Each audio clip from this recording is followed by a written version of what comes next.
오늘 우리에게 주신 하나님의 말씀 마가복음 1장 12절서부터 15절까지의 말씀입니다. 우리 짧은 4절의 말씀입니다. 우리 다 같이 한 목소리로 함께 받들어 봉독하겠습니다. 성령이 곧 예수를 광야로 몰아내신지라. 광야에서 40일을 계시면서 사단에게 시험을 받으시며 들짐승과 함께 계시니 천사들이 수종들더라.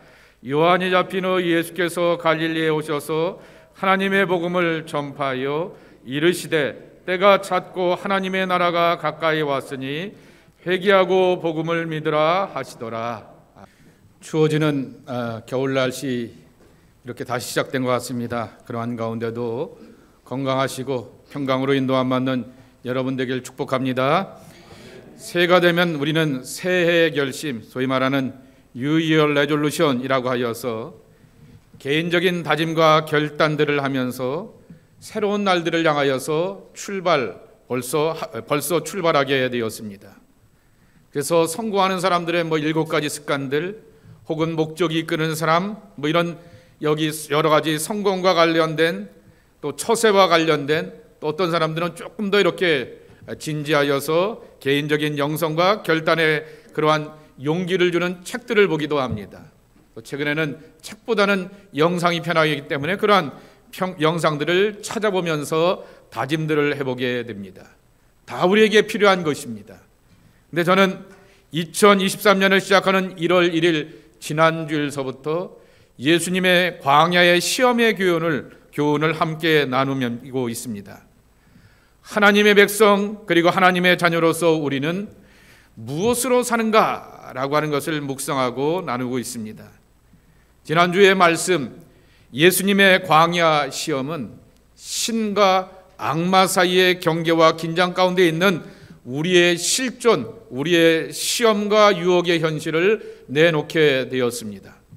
한편으로는 악마가 나를 끄집어내리고 내려서 좌절하게 하고 낙담하게 하고 삶의 유혹과 절망 가운데 빠져들려고 하게 되지만은 여전히 하나님의 성령은 나와 함께하여 주셔서 회복되게 하시고 온전하게 하시고 하나님의 사람으로서 건강하게 살 수 있도록 인도하시게 됩니다. 이 2가지 긴장을 우리는 날마다 경험합니다. 오늘은 예수님의 이 광야 3가지 시험 속의 이야기를 통하여서 이렇게 작은 타이틀을 잡아보았습니다. 광야와 평야 사이의 인간이라고 하는 거죠. 평야라고 하는 것과 광야라고 하는 것의 긴장관계 속에서 우리가 경험하는 유혹과 시험, 이것을 이겨내게 되었던 예수님의 모습을 함께 살펴보고자 합니다. 2년 전이죠.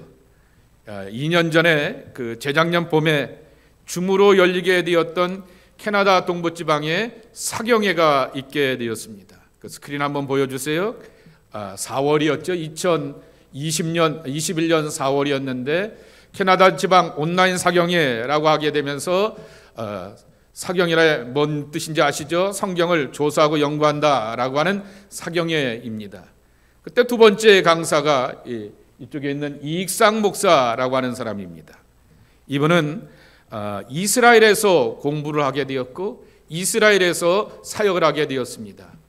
예루살렘 시브리 대학에서 공부도 하면서 구약 성경에 대해서 깊이 파고들게 되었던 학자이기도 하고 목회자이기도 하게 됩니다. 자신의 10년간의 이스라엘의 생활의 경험을 통하여서 광야를 소개하게 되었고 푸른 초장의 의미가 뭔가라고 하는 것을 소개하게 되었고 아브라함 시대 때 이삭의 시대 때 우물을 파게 되었는데 우물이 어떻게 형성되는가라고 하는 것도 설명하여 주시게 되었습니다.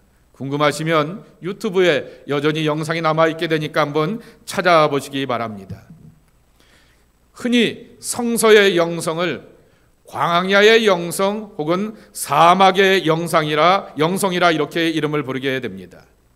근데 이때 이 이익상 목사님은 광야와 푸른 초장은 한 걸음 차이라고 이렇게 소개하게 되었습니다. 우기가 되어서 비가 많이 오게 되면은 정말 이 광야의 지대 가운데서 정말 초목들이 잘 자라나게 되어서 넓은 광야 가운데서 초목이 자라고 말미암아 푸른 초원의 아름답고 편안함을 이렇게 경험하게 됐고, 시편 23편의 말씀, 여호와는 나의 목자시니 내가 부족함이 없어도다, 그가 나를 푸른 초장에 누이시며 라고 하는 그 은혜를 경험하기도 하게 되지만은, 건기가 되어서 메말라 비틀어지게 되었을 때 모든 식물들이 다 죽어가게 되고 사막으로 모래로 이렇게 메마르게 되는 그러한 광야를 경험하기도 한다라고 하는 것입니다. 그때 제가 이분의 강의를 듣고 피드백으로 이분이 목회하시는 강원도 철원의 철원평야 이야기를 나누게 되었습니다. 저도 30년 전에 철원에서 3년 동안 군목 생활을 하게 되면서 그때 경험하게 되었던 그 광야의 경험을 함께 나누었던 것입니다. 목사님, 철원 평야, 그래서 여러분이 잘 아시는 백마고지 전투가 왜 그렇게 싸우게 되었냐라고 하면은 철원 평야를 이렇게 남북이 서로 차지하려고 하기 때문에 오랜 전투가 있게 되었던 것입니다. 강원도 이북 지역에 있는 유일한 곡창지대가 철원입니다. 그리고 철원에서 나오게 되었던 쌀을 오대미라고 말하게 되는데, 이 철원 사람들은 오대미라고 부르지 않습니다. 어대미라고 부르게 됩니다. 어자가 임금 어자 아니겠습니까? 임금님에게 진상하는 쌀이라고 하여서 그렇게 자부심을 갖고 있게 되었던 그 곡창지대인 것입니다. 그래서 황량한, 어마어마하게 되었던 그러한 평야가 이 강원도 철원에 있게 됩니다. 근데 민통선 안에서도 농사를 짓게 하게 되는데요, 여러분, 평소에는 민통선 안에 농사지러 들어가게 되었던 사람들이 안에 들어가게 되면서 물론 다 이렇게 스크린을 하게 되지만은 그렇게 농사를 짓게 되면서 사람들이 왔다 갔다 하게 됩니다. 그런데 11월이 지나게 되고, 그리고 또한 11월 말이 되게 되고 12월이 되게 되면은 정말 그 어마어마한 곡창지대의 이 철원 평야가 뭐로 바뀌냐라고 하게 되면은 광야, 삭막하고 황망한 아무것도 없는 광야로 경험하게 되는 것입니다. 지금도 기억납니다. 전방에 들어가서 이 병사들을 향하여서 위로하고 기도하고 예배를 드린 다음에 이렇게 뒤로 후방으로 나오게 되었을 때, 한 4시쯤 이렇게 되게 되었을 때 철원 평야를 바라보게 되었던 그 기억을 저는 잊지 못하게 됩니다. 4시가 넘어가게 되니까 벌써 해는 어둑어둑 지어가게 되었고 아무것도 없는 그러한 이 삭막한 광야 가운데 있게 되었던 그 자리를 보게 됩니다. 그때 이렇게 임무 교대 시간이 바뀌게 되어서 일병과 그리고 상병이나 병장 둘이, 그리고 그들을 이끌어가게 되었던 선임하사가 함께 걸어가는 그 모습을 여전히 기억나게 됩니다.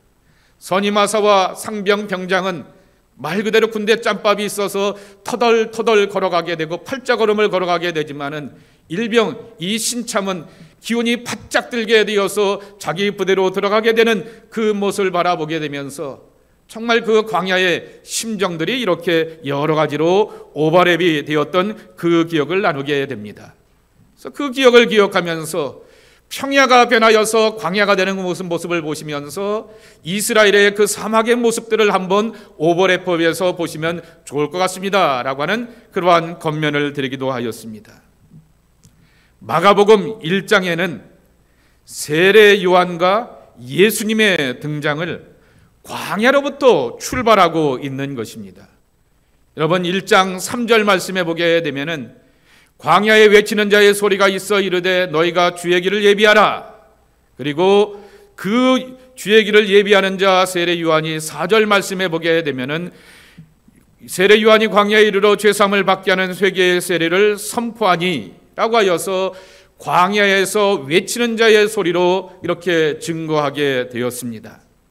그리고 오늘 본문에도 있는 것처럼 예수님은 광야에서 이렇게 시험을 당하시게 되었고 하나님의 성령과 천사로 말미암아 힘을 얻게 되었다라고 하는 그러한 소개를 하고 있습니다. 1장은 다 서두격입니다. 서론이라고 하는 것이죠. 근데 마태복음이나 누가복음을 보게 되면은 예수님을 소개하게 되었던 이 복음서의 서두는 족보 이야기로 나오게 됩니다. 마태복음은 족보 이야기를 쭉 파고 올라가게 되었더니 이스라엘 사람들이 가장 떠받들고 존경하게 되었던 아브라함 이야기를 바치고 있게 됩니다. 누가복음은 족보 이야기를 따라 이렇게 쭉 올라가게 되었더니 아담을 소개하게 됩니다. 그런데 아담의 조상이 근원이 누구겠습니까? 아브라함의 근원이 누구겠습니까? 하나님이다 라고 하는 소개를 하게 되면서 예수님은 근원적으로 하나님으로부터 오신 분이다 라고 하는 그 이야기를 하기 때문에 이스라엘 사람들이 가장 관심받는 그러한 족보 이야기를 하게 됩니다. 반대로 요한복음은 굉장히 철학적이고 사변적이고 이성적인 그럴듯한 당대의 지혜 문학의 이야기를 빌려갖고 노고스의 이야기를 하게 되면서 세상의 시작부터 하나님의 말씀 노고스가 있었다라고 하는 철학의 이야기를 하게 되며 예수님의 오심을 소개하게 됩니다. 그런데 오늘 본문이 되는 마가복음은 예수님은 그 공생애를 시작할 때 광야에서 시작하신 분이라고 소개하고 있습니다. 광야에서 시험을 이기신 분이라고 소개하게 됩니다. 그리고 이 광야를 지나서 가나안 땅으로 제2의 출애굽의 역사를 경험케 하시는 분이라고 소개하여 주고 있는 것입니다. 여러분, 우리의 구원을 구약적인 배경으로 이해한다라고 말하게 되면은 제2의 출애굽의 여정이라고 말할 수 있을 것입니다. 제2의 출애굽이라고 하는 것이죠. 하나님께서 이스라엘 백성들을 향하여서 은혜를 허락하여 주셔서 출애굽의 은총을 경험하게 되었습니다. 10가지 재앙과 저주, 전적인 하나님의 은혜입니다. 구름 기둥과 불 기둥의 인도하심, 전적인 하나님의 은혜입니다. 하늘에서 만나가 떨어지고 메추라기를 먹게 되는 것, 전적인 하나님의 은혜입니다. 그리고 바로 황제가 손들고 가가 니네 고향으로 가도 돼 라고 하면서 항복하게 되었던 것, 전적인 하나님의 은혜입니다. 이것을 신앙적인 교리로 칭의라고 말하게 됩니다. 그리고는 광야를 걸어가게 됩니다.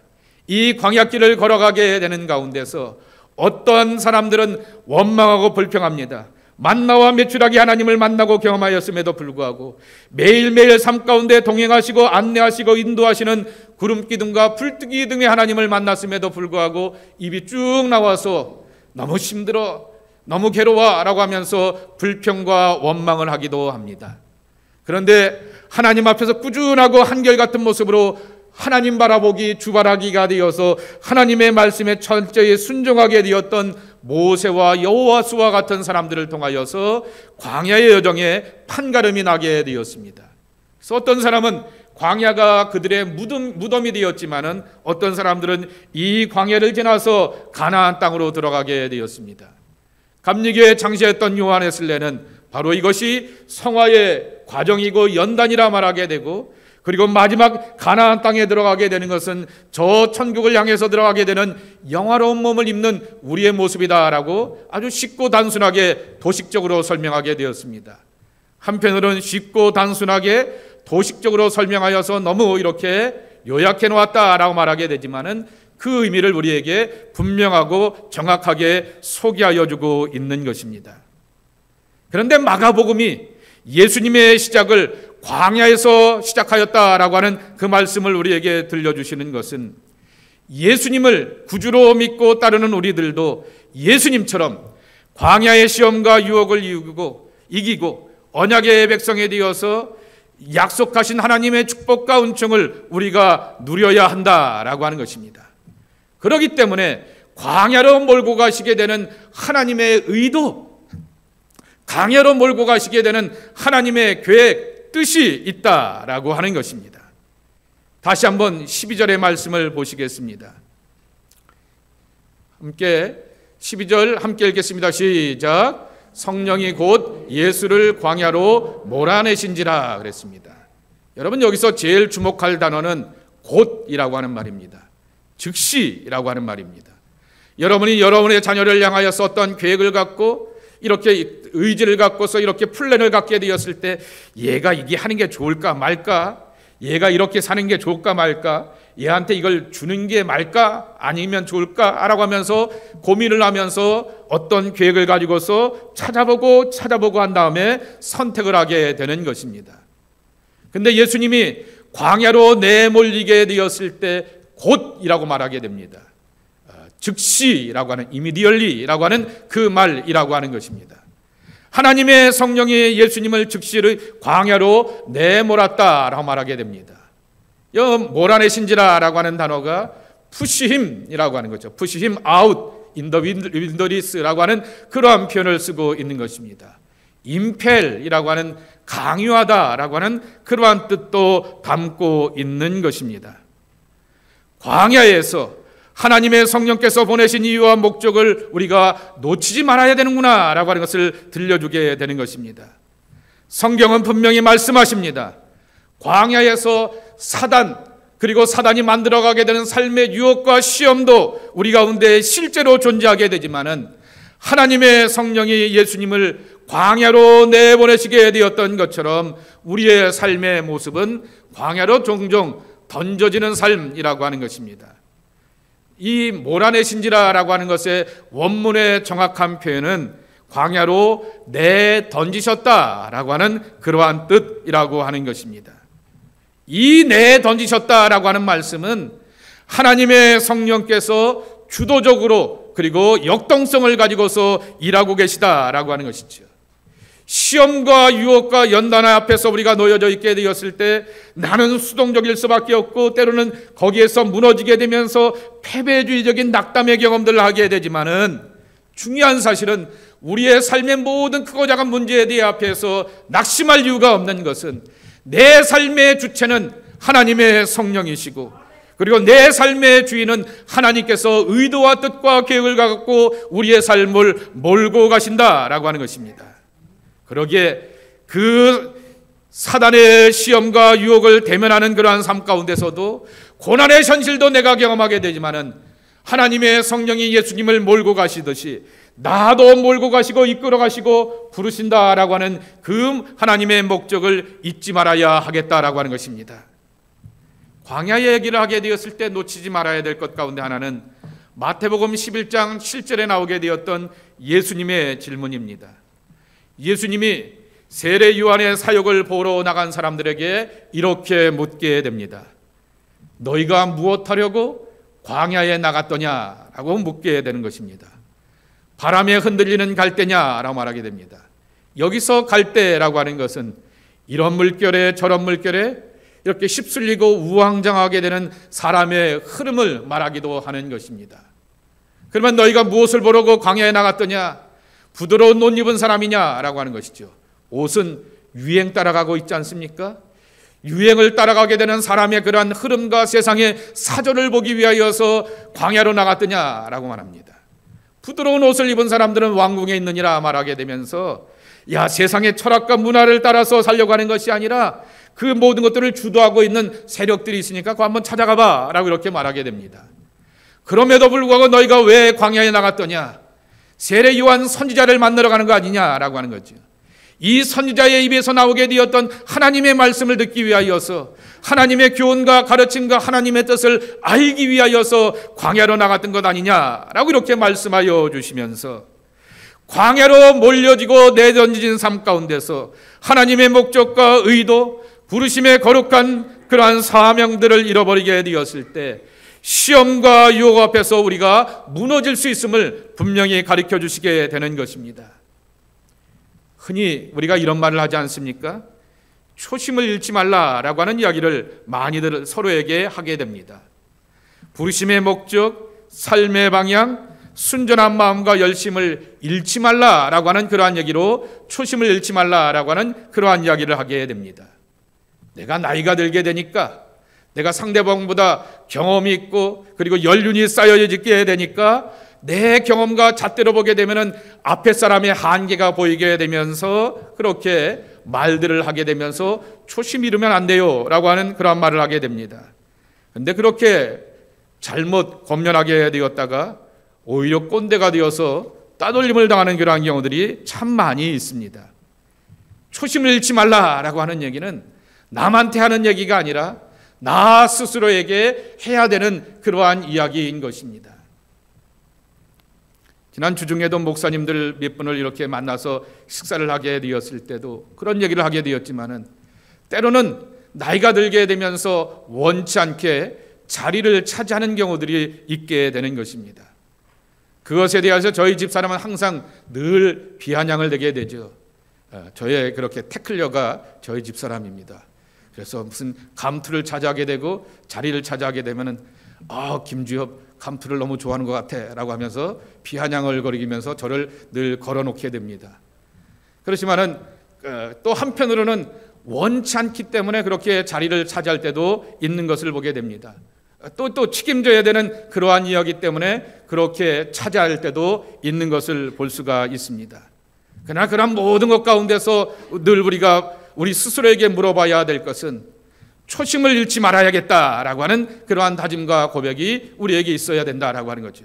내가 왜 이 자리에 있는가? 내 외가 이곳에 서서 하나님의 뜻과 하나님의 말씀과 하나님의 기뻐하시는 모양과 사역들을 감당해야 하는가라고 하는 것들을 향하여서 늘 묻고 고백하는 다짐이 있어야 하는 것입니다. 계시록 2장 4절에 보게 되면은 에베소 교회를 향하여서 엄청 칭찬을 하면서 또한 한 가지 책망을 하게 되는데, 너희에게 책망할 것이 하나 있으니 처음 사랑을 잃었도다 라고 이러한 그러한 말씀을 하시게 되는 것입니다. 실제로 에베소 지역의 교구장이었고 감독이었던 사도 요한이 요한일서, 2서, 3서에서 왜 이렇게 사랑 이야기만을 쭉 하게 되었는가, 그 강조하게 되었던 이유와 목적을 알게 되는 것입니다. 에베소 교회는 환난과 핍박 가운데서 대적들을 물리치게 되었습니다. 그래서 칭찬받게 되었습니다. 환난과 핍박 가운데서 정말 자기들을 잘 지켜가면서 인내하고 견고한 신앙으로 살아오게 되었습니다. 그래서 에베소 교인들은 칭찬을 받게 되었습니다. 근데 여러분이 한번 스스로 생각해 보시기 바랍니다.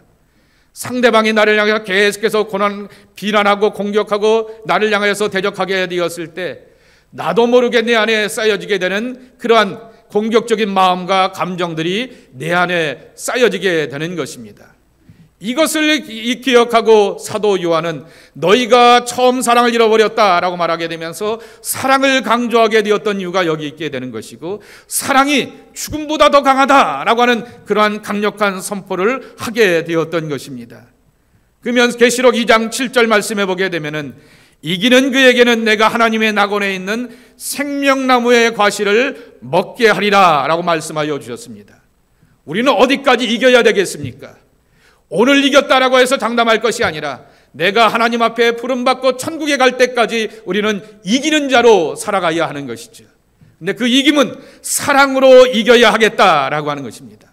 그러기에 우리가 광야로 종종 던져지게 되었을 때 예수님께서는 하나님의 목적과 부르심, 그리고 이곳으로 나를 몰고 가시게 되었던 성령의 의도를 알고 있었기 때문에 사단의 유혹 가운데서 공격적으로 말씀 가운데서 담대하게 물리쳐 가시게 되었지만은 거기서 자기 영광과 의를 드러내기보다는 하나님의 목적과 부르심으로 살아오셨다라고 하는 것입니다. 여러분들을 향해서 똑같은 권면과 가르침을 드립니다. 시험과 연단이 온다 할지라도 왜 내가 이러한 믿음의 자리 가운데서 하나님 앞에 부름받게 되었던 삶의 거룩한 목적과 아름다운 의미는 무엇일까? 여전히 하나님이 여러분의 삶의 주인 되시기 때문에 그분 앞에 묻고 그리고 뜻을 구할 줄 아는 하나님의 사람들로 살아가야 하겠습니다. 두 번째로, 사단을 경험하는 광야는 천사를 경험하는 하나님의 광야이기도 하다라고 하는 것입니다. 오늘 여기 13절 말씀을 다시 한번 보실까요? 함께 읽겠습니다. 시작.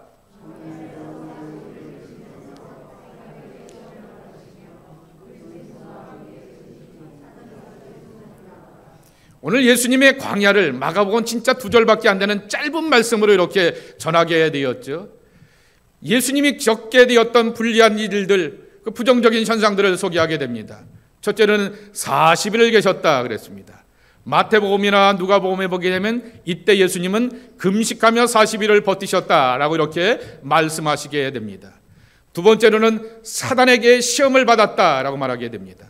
세 번째로는 들짐승과 함께 있었다라고 하는 것입니다. 들짐승과 함께 있었다라고 하는 얘기는 창세기 1장과 2장과 3장에 나오게 되었던 에덴 동산과는 반대되는 그러한 개념인 것입니다. 에덴 동산에서는 낙원 가운데서 하나님과 함께 거들며 모든 짐승들과 함께 어울려져 사는 삶이라 말하게 되면은 들짐승입니다. 나를 향하여서 공격하고 내 육체와 나의 신체를 향하여서 위협하는 그러한 상황 가운데서 예수님도 몰리게 되셨다라고 하는 것이죠. 두려움의 대상들이 공격하는 그것이 바로 예수님께서 광야에서 걷게 되었던 거칠고 사나운 삶의 모습이라고 하는 것입니다. 근데 여기만 우리는 보게 되어서는 결코 안 되는 것입니다. 하나님의 천사들이 수종들더라라고 하는 것이죠. 근데 여기는 주종관계를 설명하기 위하여서 수종들더라라고 하는 말이지만은 더 쉬운 말로 한번 따라해 보시겠습니다. 천사들이 함께하더라. 예, 천사들이 함께하더라라고 하는 것입니다. 이것이 우리가 두 눈을 갖고 있는 이유인 것입니다. 살아가다 보게 되면은 40일의 금식을 경험하게 되는 고난의 일도 경험하게 되고, 살아가다 보게 되면 사단 앞에서 시험받게 되고 좌절하게 되고 낙심하게 되는 육체적으로 삶의 여러 가지 문제로 인하여서 아파하는 경험도 경험하게 되고, 살다 보게 되면 나를 향하여서 공격하게 되는 사나운 것들의 대적과 위험도 경험하게 되지만은 한눈을 갖고 이것만 바라보면 돼서는 안 된다라고 하는 것이죠. 또 하나의 눈을 떠서 우리 가운데서 경험해야 될 것은 하나님의 천사가 나와 함께 하시는 하나님의 임재를 경험해야 하는 것입니다. 열왕기상 19장 말씀에 보게 되면은 엘리야가 탈진하여서 낭만 가운데 있어서 생명을 포기하려고 합니다. 자기의 사역과 자기의 미래를 향하여서 기부업하고 차라리 내 생명을 걷어가신 게 좋겠습니다 하나님이라고 이렇게 포기하게 되는데, 하나님의 천사가 이 엘리야에게 다가와 주셔서 다독거려 주셨다 그랬습니다. 물을 주신다라고 말씀하셨습니다. 떡을 공급하여 주시면서 먹어 힘내라고 하면서 그를 위로하여 주셨다라고 하는 것입니다. 엘리야가 그래서 다시금 40일을 걸어가면서 호렙산을 걸어가며 하나님 앞에 설 수 있게 되었던 것은 자기를 공격하는 아합과 이세벨의 핍박이 아니라 한쪽에서 나와 함께하여 주시고 나에게 힘 주시는 하나님의 천사의 격려와 다독거림 가운데서 힘을 얻고 이기는 자가 되었다라고 하는 것입니다. 우리가 분명하게 선포해야 될 것은 바로 이와 같은 신앙의 고백이라고 하는 것입니다. 여러분, 2023년 매일 성경 1월의 묵상의 말씀은 민수기로 시작하게 되었습니다. 원래 민수기의 원래 제목은 1장 1절의 말씀을 따라서, 여러분 구약 성경에 보게 되면 성경책의 이름을 정하게 되었을 때는 그 장 1장 1절의 경우가 많이 있습니다. 예를 들면 창세기가 in the beginning, 태초에 그러지 않습니까? 그래서 창세기가 된 겁니다. 그런데 이 민수기도 보게 되면은 히브리어 성경에 보게 되면 1장 1절 뒷구절에 보게 되면은 광야에서라고 하는 그러한 이름을 갖고 있게 됩니다. 베드라 바라, 베미드 바라라고 하는 그 광야에서라고 하는 것을 따라서 히브리어 성경에서는 바로 민수기라 부르지 않고 광야에서라고 하는데, 이 성경을 유대인들이 나라를 잃어버리게 되면서 디아스포라 유대인이 되지 않습니까? 다 흩어지게 되었던 사람들이 당시에 공용어가 하나 있게 되었는데 헬란말이죠. 지금은 영어가 공용어인 것처럼 그렇게 헬란말 히라보가 공용어이기 때문에 그 흩어지게 되었던 유대인들을 향하여서 구약 성경을 히라보로 번역하게 되었던 것이 소위 말하는 70인의 유대인 학자가 철두철미하게 연구하고 결론을 맺게 되었던 말씀이 70인역인 것입니다. 그래서 그 70인역에서는 그 내용을 보게 되니까 이 광야에서라고 하는 책으로 이름을 짓는 것보다는 민수기 넘버링을 하였기 때문에, 백성들을 인구 센서스 하면서 숫자를 세웠기 때문에 두 번째 사람들의 숫자를 세웠다라고 하여서 민수기라고 하는 이름을 갖게 되었던 것입니다. 그런데 이 민수기 속에서의 광야 세대는 출애굽기에 나오게 되었던 광야 1세대와는 엄청난 차이가 하나 있게 됩니다. 여러분, 출애굽기에 보게 되면 딱 떠올라야 될 것은 구름 기둥이 하나님, 불 기둥이 하나님입니다. 만나와 메추라기를 먹여주신 하나님입니다. 그리고 백성들을 향하여서 앞에서 끌고 가시고 뒤에서 몰고 가시는 그 하나님이라고 하는 것입니다. 그런데 민수기에 나오게 되었던 광야 2세대 속에서 백성들이 만나게 되었던 하나님은 뭐냐라고 하면 백성들의 진영, 캠프 한가운데 중심에 하나님을 만나는 것이라고 하는 것이죠. 그래서 지루하게 성막의 이야기가 아주 꼼꼼하게 나오게 됩니다. 백성의 진영왕의 성막이 있고 성막을 세우는 과정 가운데 선택받은 레위인들의 숫자와 이름들을 향하여서 일일이 호명하시게 되는 것은, 분명한 것은 하나님은 성막 안에서 거룩한 임재로 이스라엘 백성들과 함께 하시겠다라고 하는 것입니다. 하나님의 임재입니다. 하나님의 임재를 뒤집어 보게 되면은 예배의 문제입니다. 예배 가운데 하나님이 함께 계시게 되면은 찬양팀의 퍼포먼스이고 설교가의 퍼포먼스인 것입니다. 여러분, 저 같은 이렇게 푸어한 그러한 퍼포먼스를 보기 위하여서 온 것 아닐 겁니다. 우리는 예배하면서 하나님의 임재를 경험하기 위함이라고 하는 것입니다. 예배는 결국 하나님과 내가 소통하고 대화하는 것입니다. 나는 삶의 고민과 문제와 아픔을 가지고 하나님께 나가게 되었는데 하나님은 나를 향하여서 말씀하시고 가르쳐주시고 그리고 풀어주시게 되는 하나님의 은혜를 경험하게 되는 것이 예배의 축제라고 하는 것입니다. 하나님과 함께 소통한다라고 하는 것은 하나님의 뜻이 뭔가라고 하는 것을 내가 캐치하게 되는 것이고, 말씀하고 가르치신 하나님의 뜻대로 우리가 함께 살아가며 찾아가야 된다라고 하는 그러한 뜻을 담고 있는 것입니다. 그래서 민수기의 내용을 보게 되면 아주 자세하고 디테일하고 철두철미하게 그렇게 가르쳐 주시게 되었던 것은, 앞서갔던 1세대에게 만나 줘봤자, 메추라기 먹여봤자, 구름기둥과 불기둥으로 그렇게 경험되어 봤자 여전히 하나님의 임재 없이 살아가게 되면은, 어렵고 힘들고 불평스러운 일을 만나게 되면은 또 입이 나와서 원망과 불평으로 살아가게 되는 것을 확인하게 되었기 때문이다라고 하는 것입니다.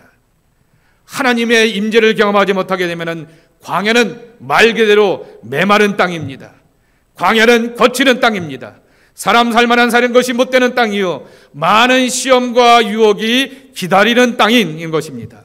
그러나 하나님과의 만남과 교제가 있다라고 하게 되면은 한번 따라해 보실까요? 광야에서 하나님이 부른다. 예, 하나님이 저와 여러분을 부르시면서 뭐라고 말씀하시고 가르쳐 주시고 교제하시는가라고 하는 것을 깨닫고 확인하게 되는 것입니다. 그래서 오늘 여기 13절 말씀해 보게 되면은 예수님께서 사단에게 시험을 받으사 그랬는데, 시험이라고 하는 이 히라보 단어가 페이라조라고 하는 단어입니다. 여러분, 세 가지 T로 꼭 기억하시기 바랍니다. 첫째로는 템프테이션이라고 하는 단어입니다. 유혹이죠. 두 번째로는 트라이얼 혹은 테스트의 의미로서의 시험이죠. 시험을 당하게 되면서 내 성적이 올라가게 되는 것처럼 내 신앙이 성장하고 성숙하는 모습이라고 하는 거죠. 근데 더 중요한 것 하나 있습니다. 테스트머니입니다. 증언, 진술이라고 하는 말도 있지만은, 목사님 간증 한번 해보시죠. 장로님, 권사님, 집사님, 본인이 만나게 되었던 하나님을 향하여서 간증 한번 해보십시오 라고 하게 되었을 때 간증의 영어 표현이 테스트머니라고 하는 그러한 뜻을 담고 있는 것입니다. 그러게 여러분, 제가 오늘 본문의 말씀이 12절, 13절밖에 없음에도 불구하고 14절, 15절을 선포하게 되었던 이유가 여기에 있는 것입니다. 15절에 보게 되면 예수님께서 때가 찼고 하나님의 나라가 가까이 왔으니 회개하고 복음을 믿으라 라고 하면서 담대하고 분명하고 명령조로 이렇게 선포할 수가 있게 되었던 것입니다. 여러분의 목사가 설교를 하게 되는데, 아마 집사님은 하나님을 믿으면 좋을 거예요. 저도 잘 모르지만은 믿어보니까 괜찮은 것 같습니다 라고 하면서 머리 극적극적거리면서 긴가민가 말한다 라고 하게 되면 설교를 하는 거야 마는 거야, 그리고 뭘 하는 거야 라고 하면서 여러분 스스로가 이렇게 정말 자신이 없을 것입니다. 전하는 자가 스스로에 대한 그러한 확증과 내적인 담대함을 가지고서 하나님의 사랑과 내가 이렇게 좋습니다, 광야에서 시험과 연단을 받아도 거기 계신 하나님으로 우리는 능히 이길 수 있습니다 라고 하는 그러한 담대한 선포가 있는 것처럼, 15절에 나오게 되는 하나님의 나라가 가까이 왔다라고 하는 그러한 선포를 예수님이 할 수 있게 되었던 것은 내적 확신이었습니다. 어디서? 광야의 연단과 시험과 사나운 짐승들이 가리키고 있게 되었던 들짐승의 광야에서 꽉 채우고 계신 하나님을 만나기 때문에 이 담대함과 분명을 가지고서 예수님은 간증하고 선포하는 거룩한 선포, 테스트머니가 여기 15절의 말씀 가운데 있게 되었던 것입니다. 이 경험이 창세기 28장에 나오게 되는 야곱의 증언에서 경험되게 되는 것입니다. 야곱이 잠이 깨어 이르되 여호와께서 과연 여기 계시거늘 내가 알지 못하였도다. 이제 두려워하여 이르되 두렵도다. 이것은 다름 아닌 하나님의 집이요 하늘의 문이로다 라고 고백하게 되었던 것입니다. 아버지 앞에 쫓기게 되었고 어머니 앞에 쫓기게 되었고 형은 나를 향하여서 죽이겠다라고 하면서 길길이 뛰면서 다가오게 되었던 야곱의 쫓기는 삶입니다. 돌로 베개를 삼아서 자야 되게 되는 그러한 외로운 삶, 두려운 삶입니다. 그런데 그가 그 광야에서 하나님을 만나게 되었을 때 여기가 바로 하나님의 집이지, 여기가 하늘문을 향하여서 열려져 있는 거룩한 터전이지 라고 하는 그러한 선포가 있게 되었던 것입니다. 하나님의 백성들이 당하는 시험에는 반드시 피할 길이 있습니다. 아멘. 성령을 받았다라고 하여서 고난이 없는 것은 아니지만은 광야를 경험한 하나님의 백성들에게는 엘리야에게 천사를 보내주셨던 그 하나님께서 우리에게도 하나님의 성령을 보내주셔서 피하게 하시고 이기게 하실 줄 믿습니다. 그러기에 우리는 그 하나님을 붙들면서 살아가야 하는 것입니다. 우리의 신앙과 삶의 판가름은 결국 디테일에 따라 승부가 갈려지게 됩니다. 왜 민수기 하나님은 그렇게 이스라엘 백성들에게 하나씩 가르치시고 한 사람 한 사람을 향하여서 구체적으로 이렇게 가르치시고 챙기시는가라고 하는 거죠. 저도 모르게 일부에 뭐라고 표현했냐고 하면은 정말 까탈스러운 시어머니와 같이 이렇게 하나님께서 이렇게 잔소리하는 것 같아 보인다라고 이렇게 표현을 하게 되었습니다. 정말 그렇게 하나님이 민수기 하나님을 보게 되면은 이스라엘 백성들을 향하여서 제사하고 예배하는 것에 대하여서 그렇게 까탈스럽게 잔소리하시는 그러한 모습이라고 하는 것이죠. 그 이유와 목적은 하나입니다. 우리가 하나님의 백성으로 엄중함과 철저함을 갖고 살아갈 것을 말하게 되는 것입니다. 성막의 제사법이 까탈스러운 것이 아니라 하나님의 백성으로서 철저하고 엄중하게 하나님을 경험하며 하나님을 믿고 의지하며 살아가야 한다라고 하는 것입니다. 왜냐고 하면은 종종 광야는 오늘 예수님께서 당하셨던 것처럼 우리가 금식하면서 이어가야 되는 삶의 문제와 고민도 놓여져 있게 되고 우리가 정말 시험을 당하게 되는 것처럼 좌절의 순간도 경험하게 되는 것이고 우리가 삶 가운데서 들짐승의 공격을 받는 것처럼 사람들로부터 세력들로부터 비난과 공격과 판단을 받게 되었을 때 이것을 이겨가게 되는 것은 내 옆에 하나님의 천사가 계셨지, 내 옆에 하나님의 성령이 함께하여 주셨지, 나의 삶의 주정 가운데 하나님의 성막이 계셔서 거기서 하나님이 나를 만나주시지 라고 하는 그 고백을 갖고 살게 하기 위함이라고 하는 것입니다. 그러기에 저와 여러분은 광야의 백성으로 이 세상을 지나가게 되지만은 나를 붙들고 나와 함께 해주시는 그 하나님으로 인하여서 능히 승리할 수 있는 것을 기억하며 이 광야의 여정 가운데서 약속의 백성으로 승리해 나가는 복된 삶이 되기를 예수님의 이름으로 간절히 축원합니다. 하나님 아버지, 광야 길을 걸어가게 되었을 때 때로는 비난과 공격과 어려움을 겪기도 하지만은 이 모든 것을 이기게 하시는 우리 하나님이 우리와 함께 하시고 동행하시고 하나님의 성막 예배의 자리로 우리를 부르시고 초대하는 것을 기억하며 그 안에서 예비하고 승리하는 하나님의 사람들이 저희들 모두가 되게 하여 주옵소서. 예수님의 이름으로 간절히 축복하며 기도하옵나이다. 아멘.